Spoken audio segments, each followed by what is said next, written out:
Itu semua membuat kebebasan berbicara menjadi terganggu. Yang kedua, oposisi. Kita saksikan minim sekali adanya oposisi selama ini. Dan sekarang ujiannya adalah besok. Bisakah pemilu diselenggarakan dengan netralitas, dengan adil, dengan jujur? Ini ujian ketiga. Sayangnya, Presiden Joko Widodo menanggapi dengan santai dan menyatakan hal ini merupakan sebuah evaluasi karena di masa pemerintahannya tidak pernah ada pembatasan masyarakat untuk berbicara. Ya, itu sebagai evaluasi. Tetapi yang jelas kita ini kan tidak pernah melakukan pembatasan apapun dalam berbicara, dalam berpendapat. Ada yang maki-maki presiden, ada yang caci maki presiden, ada yang merendahkan presiden, ada yang menjelekan juga biasa-biasa saja.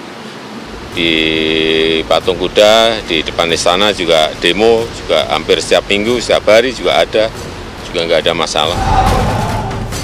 Apakah pernyataan Anies ini menjadi pecut bagi pemerintahan saat ini untuk memperbaiki demokrasi di Indonesia? Tim TV One mengabarkan.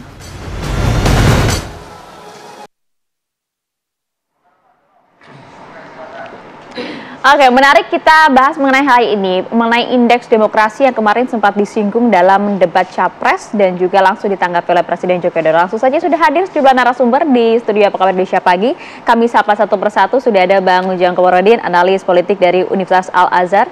Selamat pagi, Assalamualaikum Bang Ujang. Waalaikumsalam Mbak Aya, Bang Bayu, Bang Irfan, Bang Mustafa. Dan juga sudah hadir nih, ada Bang Mustafa Nahrawardaya, juru bicara Timnas Anies Mohaimin. Assalamualaikum warahmatullahi wabarakatuh. Dan juga ada Bang Ade Irfan Pulungan, tenaga ahli utama kepresidenan.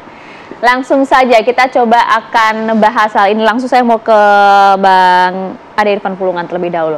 Kalau kita lihat kemarin Pak Jokowi langsung menanggapinya dengan cukup tegas begitu, bahwa dari mana data Anda sampaikan. Saya sempat kemudian dicaci, dimaki dan biasa-biasa saja. Tapi nampaknya sejumlah pihak tidak melihat seperti itu begitu Bang. Bukan cukup tegang, cukup santai. Itu santai ya? Relax, Okay. Ya kan? Ya, beliau udah mengatakan pada masa dia saat ini sangat diberikan kebebasan berbicara, kebebasan mengeluarkan pendapat dan apapun. Bahkan sampai cacian, makian kepada beliau, baik itu secara personal maupun secara kelembagaan beliau sebagai presiden, beliau menanggapinya dengan biasa-biasa saja. Yang penting bagi rakyat Indonesia itu adalah bagaimana kinerja pemerintahan, bagaimana program-program yang dilaksanakan oleh pemerintahan, oleh Presiden Jokowi itu berjalan dengan baik dan itu dirasakan. Kan itu. Saya yakin dan percaya rakyat Indonesia itu membutuhkan hasil-hasil kerja nyata terhadap semua program yang sudah digariskan dalam RPJMN itu, dalam visi Presiden, itu terlaksana dengan baik. Makanya sampai saat ini Presiden Jokowi terus bekerja menuntaskan apa yang belum selesai. Ini kan sisa waktu 10 bulan lagi. Ya kan, kalau kita sibuk mengurusin masalah politik nggak selesai-selesai. Artinya kondisi demokrasi di Indonesia baik-baik saja? Baik-baik saja. Tersinggung nggak hal itu disebut di debat kemarin? Apa yang harus dipersinggungan? Itu kan konsentrasi politik, biarkan saja. Ini dimensi pemerintahan terus bekerja. Jadi kita harus menunjukkan kepada publik, ya, pemerintahan Jokowi sampai saat ini ya terus bekerja, terus pada koridornya. Mas Mustafa, baik-baik saja kalau misalnya melihat dari apa yang disampaikan oleh Pak Anies kemarin memang ada catatannya gitu. Tapi kalau Pak Presiden kan bilang nggak ada yang masalah kok, baik-baik saja. Jadi tim Amin itu sudah meneliti lama ya. Ya seperti halnya lembaga-lembaga luar negeri yang mereka meneliti sejak tahun 2006, ada yang sejak tahun 70-an tentang demokrasi di Indonesia. Kita tahu bahwa memang apa yang dikatakan lembaga yang ada di luar sana betul juga, Indonesia itu lagi turun ya indeks demokrasinya. Kalau kemudian Jokowi menanggapi dengan santai, ya memang Jokowi sebagai jenderal tanda petik dalam perang harus santai. Memang style Jokowi harus santai, tidak mungkin Jokowi akan saya serang, akan saya tembak, akan saya tangkap, nggak begitu. Itu memang ranahnya Jokowi harus begitu. Tapi disangkal loh semua yang disampaikan Pak Anies. Gimana? Disangkal. Ya enggak lah, lembaga-lembaga mengatakan turun kok. Memang Jokowi tahun 2021 mengatakan terbuka. Silahkan kritik saya, tingkatkan kritik saya. Tapi kalau diri kan pergi, waktu di demo pergi. Itu ciri khasnya ya. Dan beberapa lembaga yang saya baca akhir-akhir ini memang kita turun, nggak bisa di indeks demokrasi memang turun, nggak bisa disangkal. Artinya karena itu penelitian udah lama ya, naik turun fluktuatif. Tapi Anies mengatakan bahwa memang kita sedang turun. Buktinya apa? Ya banyak aktivis kita ditangkapin kok. Pak Jokowi meskipun santai mengatakan bahwa silahkan kritik saya, nggak akan ditangkap, misalkan seperti itu. Tapi faktanya coba siapa, Dendi Laksono, kemudian siapa, Badudu, Fathia, Aris Azhar, banyak daftarnya kalau saya mau keluarkan. Apalagi tahun 2019 kan Pak Jokowi pada kampanye terakhir di Jogja kan mengatakan selama ini saya diam, tapi mulai hari ini barang siapa yang bla bla akan saya lawan. Wah, itulah hasilnya keluar saat itu. Jadi memang kadang-kadang keluar aslinya, kadang-kadang sifat style wise, bijak itu kadang-kadang harus ditunjukkan. Tetapi faktanya ya kita bisa melihat sendiri di media massa bagaimana banyak ya aktivis demokrasi kita yang terpaksa harus berurusan dengan aparat. Kalau Jokowinya enggak sih. Okay. Tapi kan ini kan rezim kan, enggak mungkin Pak Jokowi sendiri. Ya, seperti itu. Itu Bang Irfan, ada bukti-buktinya. Ya, begini, harus bisa dibedakan dong mana urusannya personal, pribadi dengan urusannya kinerja. Ya, dalam tugas-tugas yang itu diemban pada pihak-pihak tertentu. Kalau pribadi justru siapapun bisa tersinggung, Mas Nahrawi, ya. Jadi juga harus bisa. Kita ini kan masyarakat yang beragama. Tentu cara kita berkomunikasi, cara kita menyampaikan sesuatu itu juga harus punya adab dan etikanya. Tidak bisa dengan alasan kebebasan, demokrasi, kita bebas mengatakan apa saja, nggak boleh dong. Ya memang. Nah, di situ dulu kita harus sepakat. Nah, kalau kita sepakat di situ tentu ada etikanya, ada adab, ada adat, ada ilmu. Ya, itu dalam pergaulan juga kita diajarkan di masyarakat kultur kita, di agama kita juga justru diajarkan itu. Jadi ada batasan, jangan kita bisa samakan perspektif dan komunikasi kita dengan dunia barat. Ya, yang saling tidak menghargai. Jadi nama-nama yang tadi disebutkan Mas Nahra itu sudah melewati batas santunan gitu. Itu karena personalnya merasa. Ya silakan dong. Kita kan nggak bisa juga menghalang-halangi orang secara personal, ya kan? Misalnya nanti kalau ketika dia merasa dilecehkan, ya wajar. Bang Nahra. Kalau secara personal kita ngukurnya susah ya, karena kasus-kasus yang katakanlah ya, ini misalkan mengkritik di Papua atau tambang, ya, ini kan nggak bisa kita katakan bahwa itu pribadi. Bagaimana mungkin Aris Azhar mengkritik pribadi? Oh, enggak juga. Bagaimana dengan Mas Dendi Laksono yang juga ditangkap karena mengkritik tentang HAM di Papua? Kan enggak pribadi. Masyarakat tahu itu. Mas Dendi kurang apa? Badudu kurang apa? Enggak pribadi itu. Kalau pribadi yang lapor tentu pribadi dong. Ini yang lapor orang lain kok, lembaga-lembaga yang melaporkan kok. Pak Jokowi apa pernah lapor polisi? Enggak pernah. Tapi nyatanya kan pada masuk penjara. Ini kan rezim, enggak mungkin pribadi. Ya kan, kalau pribadi pasti yang lapor pribadi lah. Kan tidak ke Pak Jokowi kan? Apanya itu? Kan tidak yang sedang kita bahas ini adalah kekuasaan itu melekat, tidak mungkin ya. Kekuasaan melekat itu. Jadi nggak mungkin pribadi Pak Jokowi. Ada sangkut paut kekuasaan pasti. Ya ada namanya rezim, makanya nggak mungkin pribadi. Oke, baik. Oke.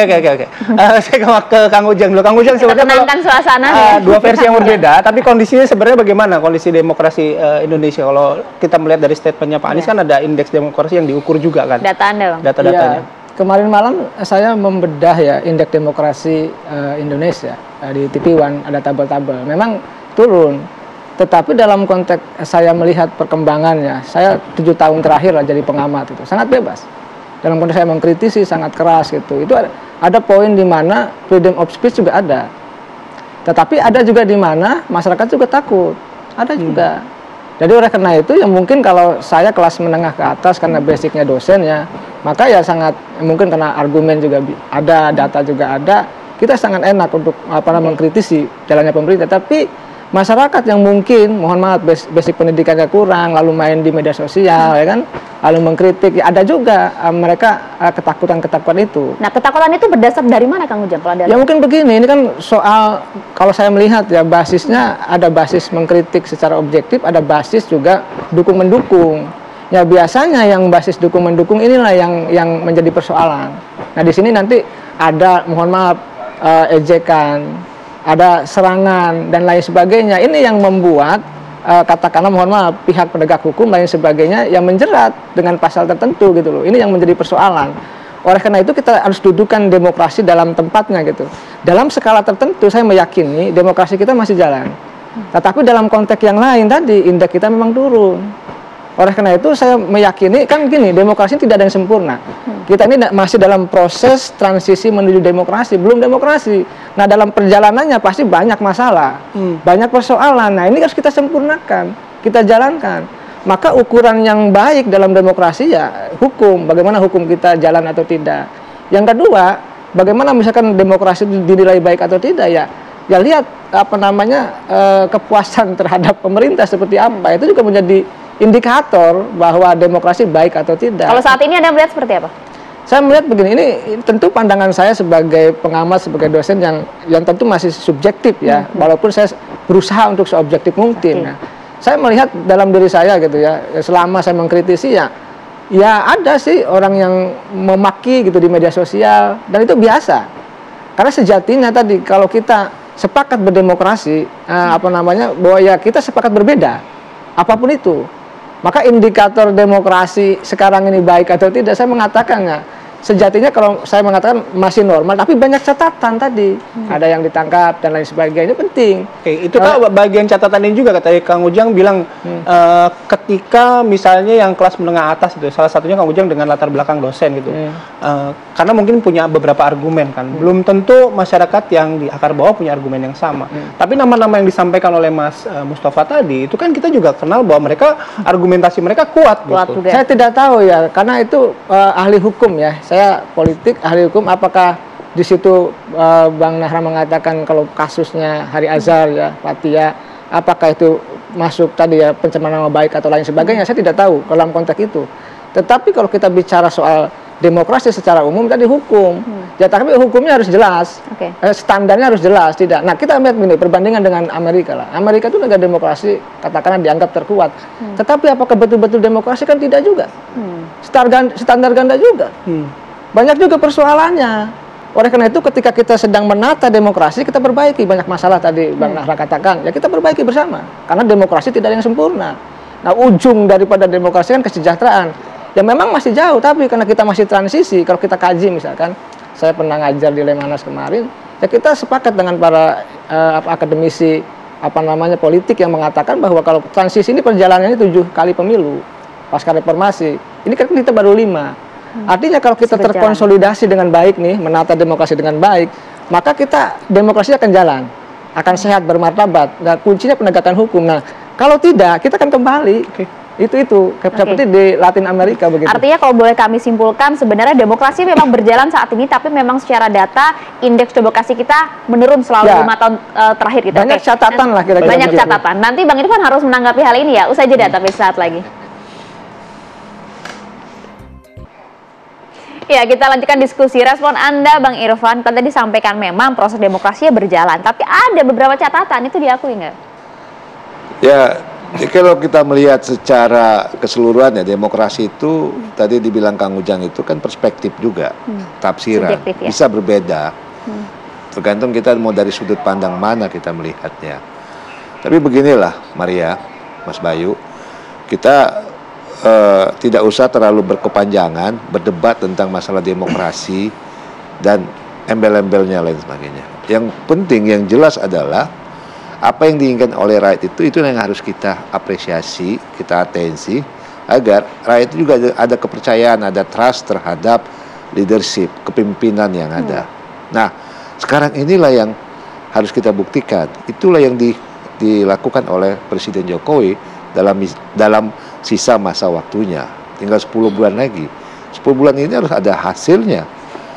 Hari ini beliau sangat masif ke daerah, ya kita tahu. Malah hampir tidak ada waktu untuk standby di istana. Keliling ke seluruh daerah gitu, melihat, mengontrol dan mengamati secara langsung terhadap pelaksanaan program yang menjadi prioritas nasional dan berinteraksi kepada publik, masyarakat di daerah. Mencermati mana yang belum terselesaikan, ya, mana yang harus memang dikerjakan secara cepat dan tepat gitu. Nah itu, tadi juga Kang Ujang mengatakan Sesungguhnya demokrasi itu ujungnya kesejahteraan kayak Kang Ujang kan? Nah, makanya jadi yang penting itu adalah bagaimana kita bisa memberikan atensi, memberikan perhatian terhadap keinginan-keinginan, terhadap kebutuhan-kebutuhan masyarakat yang memang dia butuhkan. Apa itu ya? Tentang kebutuhan primer hidup masyarakat. Dan itu pembangunan bagaimana terus bisa kita tingkatkan agar kita punya daya saing yang kuat, agar kita punya tujuan negara kita ini bisa menjadi negara maju dengan target-target waktu yang telah kita sepakati gitu. Oke, Mas Nahra, betul, sepakat juga nggak apa yang disampaikan Kang Ujang tadi, bahwa ya demokrasi tidak ada yang sempurna. Sekarang memang kita masih dalam tahap ya memang betul demokrasi itu nggak ada yang sempurna. Kita kan nggak punya patokan ya negara mana yang kita pakai sebagai guru demokrasi. Nggak ada, mau Amerika kacau balau juga. Apalagi seorang Jokowi, maksudnya semuanya nggak ada yang sempurna. Cuman semua harus berperan sebagai peran masing-masing. Ya peran Mas Irfan yaitu harus membela pemerintah, ya harus dibela. Jangan sampai mengatakan nggak ada itu. Termasuk juga peran Anda. Iya sama aja. Nanti kalau Anies berkuasa, beliau sudah mengatakan ya kita harus berubah. Makanya tagline-nya perubahan. Jadi jangan sampai penegakan hukum ala Jokowi ini menjadi standar penegakan hukum untuk rezim berikutnya. Karena ini berbahaya. Bagaimana mungkin ketua KPK aja ditangkap, jadi tersangka kan? Ini memalukan sekali kan? Bagaimana MK memutuskan untuk anaknya Pak Jokowi seperti itu? Ini sudah rusak betul. Maka saya mengatakan wajar lah kalau kemudian lembaga-lembaga di luar mengatakan ya indeks demokrasi di Indonesia itu memang turun. Kenapa ya? Memang penegakan hukumnya seperti itu. Ada undang-undangnya, ada KUHP-nya, ada pedoman moralnya, tetapi operator manusianya itu banyak yang melanggar, banyak yang melenceng. Maka salah satu patokan hukum inilah yang kemudian menjadi bisik-bisik ya para ahli hukum mengatakan ya memang ini paling parah penegakan hukum pada rezim ini ya, paling parah. Maka jangan sampai ini menjadi patokan hukum penegakan hukum pada rezim berikutnya. Subjektivitas Anda. Saya mengkritik ya. Jadi begini, kita juga nggak boleh langsung mengatakan ketika ada persoalan, ada perbuatan pidana yang dilakukan oleh seseorang, ada peristiwa hukum yang terjadi, itu langsung diseret ini pemerintah loh. Nggak boleh dong begitu, nggak fair. Padahal perbuatannya itu perbuatan individu, perbuatan pidana yang dilakukan oleh individu itu. Iya kan? Kenapa kita seret terhadap pemerintah, terhadap rejim? Nggak boleh juga gitu. Jadi nggak fair juga. Jadi harus kita. Kalau ini bagaimana? Harus kita bedakan mana perbuatan individu, ya, mana memang itu perbuatan kebijakan yang dia tidak melakukan tugas dan fungsinya. Kita dengar responnya dulu, Bang. Silakan. Jadi kalau Pak Jokowi mengintervensi Agus Raharjo, itu pribadi atau pemerintah? Mana yang diintervensi, Mas? Nah, Agus Raharjo mengaku terbuka ya, bahwa ketika menjadi ketua KPK, nanti dulu, tangkap dulu Agus Raharjo kalau gitu, karena harus terbuka mengakui. Kalau Agus Raharjo mengakui ya, tertutup, nah itu beda lain soal. Dia kan menyatakan juga tidak dengan fakta, ya kan? Kita dicek undangan dan data harinya. Sudah dicek tidak ada pertemuan itu. Pak Agus itu sekarang akan menjadi caleg DPD, Mas. Jadi tahu sendiri kan maksudnya bagaimana kan? Saya juga. Ini sayang sekali Pak Agus yang ada di sini ya. Saya juga nggak mau berpanjang masalah. Jadi begini lah maksud saya. Ya kan? Ini soal pribadi-pribadi. Selalu tadi awal selalu mengatakan pribadi dan pemerintah. Tapi kalau ketika itu katakanlah gini, Pak Agus nggak main-main juga. Beliau sudah sepuh, pernah menjabat ketua KPK, terbuka ke wartawan ngomongnya, ini nggak main-main. Yang disebut Pak Jokowi, saya diintervensi untuk menghentikan kasus tertentu. Ini kan serius ini kan. Kalau saya jadi Jokowi sekarang, secara pribadi terserah, secara pemerintah terserah, tangkap itu Agus Raharjo, suruh membuktikan di pengadilan. Misalnya seperti itu. Sekarang begini, kenapa dia baru katakan sekarang? Kalau dia keberatan dengan situasi pada saat itu, dia sebagai seorang negarawan, dia sebagai seorang penegak hukum pada saat itu, dia sampaikan dia ke publik. Ini kenapa dia simpan dulu? Itu ada apa? Itu ini pertanyaan juga. Ini penting ini. Kenapa disampaikan sekarang? Kenapa sampai sekarang? Karena saat itu beliau menjadi petugas tanda petik ya, menjadi ketua KPK dalam kerangka dalam pengawasan. Gini, merasa diawasi. Maka saat itu ketika dia berada dalam situasi seperti menjabat ketua KPK, nggak kawan berani terbuka, masih menjabat, berbeda. Lihat Novel Baswedan, ya, bagaimana ketika itu kemudian terbuka saat dia menjabat, ya dia harus menerima resikonya kan, disiram apa kayak seperti itu, bahaya. Maka ketika mengungkapkan kebenaran, kadang pejabat itu menunggu timing yang tepat. Bukan karena dia sekarang DBD apa. Ya memang itu faktanya seperti itu. Mengungkapkannya nggak harus saat dia bertugas. Selesai. Atau mungkin bagian supaya orang mengingat lagi dia dalam konteks sekarang masih kampanye. Nah, itu. kalau pertanyaannya berarti Kang Ujang, iya kan? Anda melihat konteks indeks demokrasi ini diungkap kembali di jelang-jelang pemilu ini sebenarnya politis atau tidak? Ya, sebenarnya kan ini bukan yang pertama. Dulu Pak Antarsari Azhar kan mengungkit-ungkit juga ya tentang Pak SBY gitu. Tapi kalau nggak salah masalah pilkada ya, menjelang pilkada gitu. Jadi sebenarnya ini sesuatu yang bukan yang baru, tapi ini kan konteksnya pilpres, waktu itu pilkada. Nah, saya melihat gitu ya tentu saya tidak tahu apakah ada nilai politis, pasti ya kalau saya katakan ya, bagaimanapun kalau pernyataannya itu sekarang itu bernilai politis, saya katakan bernilai politis, karena pasti akan berdampak, entah itu kepentingan untuk masyarakat, entah kepentingan personal ya, saya tidak tahu. Tadi kalau personal mungkin ingin nyalon DPD gitu ya, kalau untuk masyarakat mungkin ingin didengar oleh publik gitu.